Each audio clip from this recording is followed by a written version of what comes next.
collectif des victimes des événements politiques 2021-2024. ñu ngi leen di jégalu di leen nuyu ci xaar bu yàgg bi ñu sabab loolu woote bi li ko waral mooy dañ nekk ay sénégalais doon ay liggéeykat ci réew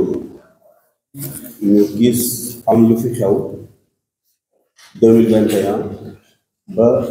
njëlbeenu 2024 loolu moo waral ngeen gis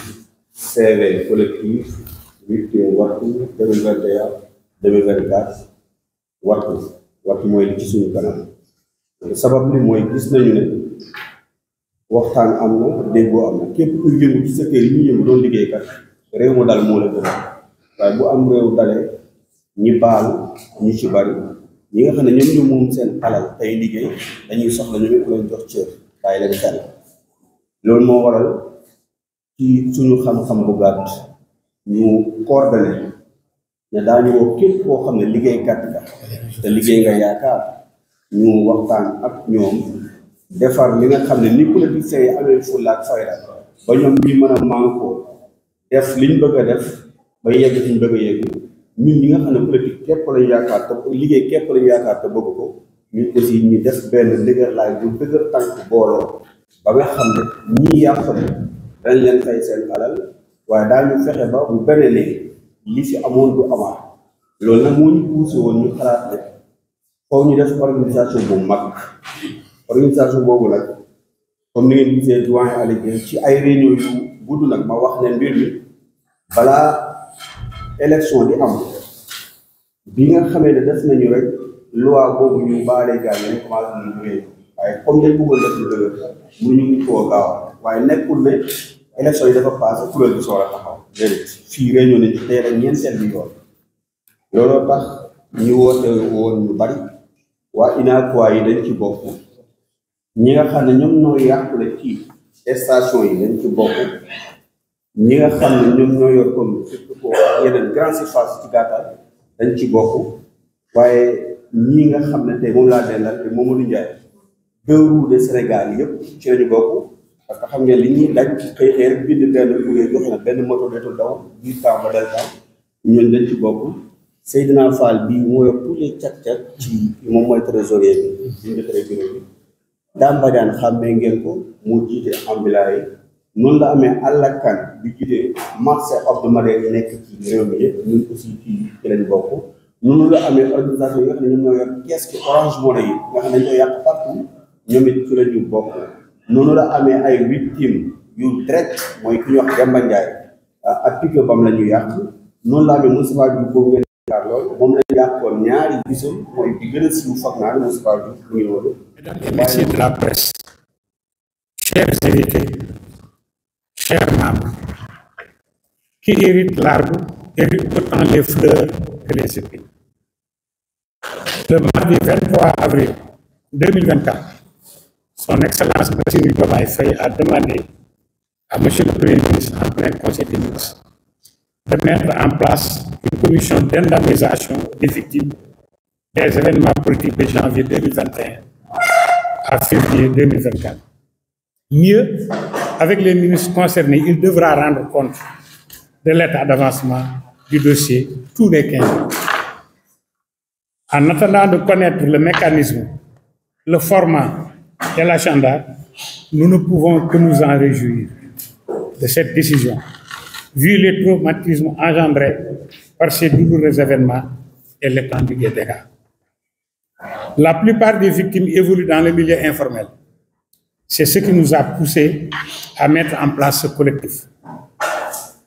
Les commerçants ont l'habitude de payer le plus chaque fois qu'il y a ce genre de manifestations. En tant que citoyens et acteurs, nous allons jouer notre partition pour la réparation de cette injustice. Surtout quand ce secteur regroupe plus de 95% des activités économiques du Sénégal, selon les statistiques de l'ANSD. Les pertes sont incommensurables. En 5 minutes, on peut détruire le bien d'autrui qu'elle a pu réaliser en 5-10 ans ou plus. Beaucoup de personnes ont perdu la vie. Beaucoup de personnes ont perdu des biens matériels ou immatériels, ont été emprisonnés, ont été blessés ou malheureusement ont perdu la vie. Il est inconcevable d'être victime et d'être interdit d'en parler à cause d'une loi inique et abusive. Les dégâts matériels concernent les gérants et propriétaires de stations d'essence, d'agences de banque, de boutiques, de grandes surfaces telles les Auchan ou Supeco, de magasins, de dépôts,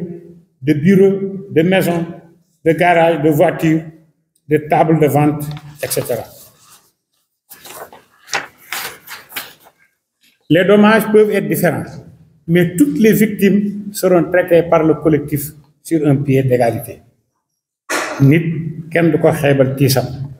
On ne doit pas minimiser le malheur de tout. Il n'est pas nécessaire de revenir sur les causes. Cependant, il n'est pas normal de passer sous silence les responsabilités respectives des deux régimes.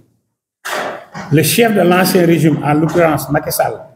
avait déposé cette loi d'amnistie, l'a fait voter par ses députés et l'a promulguée. Les principaux bénéficiaires de cette loi sont les leaders de l'opposition d'alors, qui sont au pouvoir aujourd'hui, donc qui en ont profité pour recouvrer la liberté et d'accéder au pouvoir, au détriment des populations qui ont tant souffert, surtout les victimes. Nous ne commandons rien, nous ne faisons que réclamer nos droits les plus élémentaires. Nous ne souhaitons pas subir le dilatoire et nous pensons que les autorités en sont conscientes. Quant aux indemnisations, nous sommes persuadés que si elles sont effectuées dans les règles de l'art, elles ne feront que rendre justice et participer au renforcement de la cohésion nationale. Dans tous les cas, le collectif est dans les dispositions d'accompagner ce nouveau régime pour la réalisation de cette noble mission, au bénéfice exclusif des concernés, particulièrement et des populations sénégalaises en général. Ceci se fera par la réalisation d'actions concrètes et immédiates dans le respect des promesses du gouvernement. Nous vous remercions de votre attention et sommes disposés à répondre à vos éventuelles questions. Suñu mbokki invité yi ak membres yi ku doon garab da nga doon tóortóor ya waaye itam da nga doon dëkk ya. Mardi 23 avril 2024 président de la République Bassirou Diomaye Faye dafa wax premier ministre ne ko na teg ak kuréel boo xam ne ay ministres ñoo ci bokk ngir ñu commencé jublu ci xool nu ñuy defee ndàmpaay ñi nga xam ne dañoo loru woon ci événement yi amoon février 2021 ba 2024. mu yokk ci sax ne ko fukki fan ak juróom yu nekk war na rendre compte fi dossier bi toll moom ak ministre yi nga xam ne ñoo seq mbir mi. ñun nag comme xamaguñu nan la nar a doxal rafetlu nañ décision boobu di xaar di déglu nguur gi surtout premier ministre ba xam nu mu ko nar a bëggee ndax mbir yi kat réyoon na ba jéggi dayoo ci li nga xam ne nekk na ay loraange ñeel ñi mu concerne. te li ëpp ci victimes yi ñu ngi évoluer ci milieu informel muy ay commerçant nga xam ne lu masaan xew lu mel nii liñ ci ñàkk daanaka ñoom ñooy supporter dégâts yu bëree bëri. kon li ñuy def en tant que citoyen en tant que acteur dinañ fexe ba loolu nguur gi bëgg mu yomb ngir suñu membres yi nga xam ne dañ cee loru te lor yi bari na trop te bokkuñu. lor yi rëy na ndax yàq moom dafa gën a gaaw defar ci juróomi minute mën ngaa yàqal nit koo xam ne nii la mu am loolee nga ko yàqal def na juróomi at fukki at juróom wala lu ko ëpp ngir doog am loolu yow nga ñëw yàq ci juróomi minute. ñu ci bëri am na ñu ñàkk seen matériel wala am na ñu wax dégâts immatériel suñu ko laajee dinañu wax mooy lan. am na ñoo xam ne nii dugal nañ leen ci kaso am ñoo xam ne nii dañu blessé te dafa am ay laago am ñoo xam ne nii malheureusement dañu ñàkk seen bakkan te bakkan moom benn bakkan rek dara mënu ko wuute te ñi ñàkk seen bakkan wax nañ ne booy bu juróom-ñett fukki nit egg nañ juróom benn fukki nit. yenuwul maanaam nag nga loru la yàqule ba pare ñu ne la doo ci wax ndax loi bu ñu voté assemblée nationale. dégâts matériels yi aussi concerné na ñi yore woon gérant wala propriétaire station essence ñu gérer station essence bari nañ trop wala agence banque wala ay seen boutique bopp wala ay grande surface yu mel ne Auchan wala si ay magasin ay dépôt ay bureau ay kër ay garage ay oto ak même yor ay table ci mbedd yi te nag bu kenn xeebal kenn soxlaam ci su jàmbur kenn ko xeeb ñi nga xam ne yàqule nañ bari la nañ yi yàqule sax bari na lu ñu wute waaye kuréel gi moom day yamale ñëpp ndax ku nekk victime rek ngay dox donte kii mën na yàqule lu ëpp li moroom ñu yàqule waaye victime lañ koy considéré dañ koy traité comme tel yéen jërul sax dellusiwaat ci mbir yi di ko waraloon waaye nag rafetul aussi ñu wax ba eggal te tudduñu ko parce que l'ancien régime rawatina Macky Sall ak ñi mu àndal moom moo def projet de loi jox ay député ñu voté ko mu nekk loi d'amnistie moom aussi moo ko promulgué parce que tant que promulgué woon ko voilà waaye ñi jël bénéficié mooy opposition à l'époque ndax am na yoo xam ne kilifa yi ñu ngi woon ci prison donc profité nañ ci loi bi génn ba def seen campagne ba jot ci nguur gi mais li ci metti mooy loolu yëpp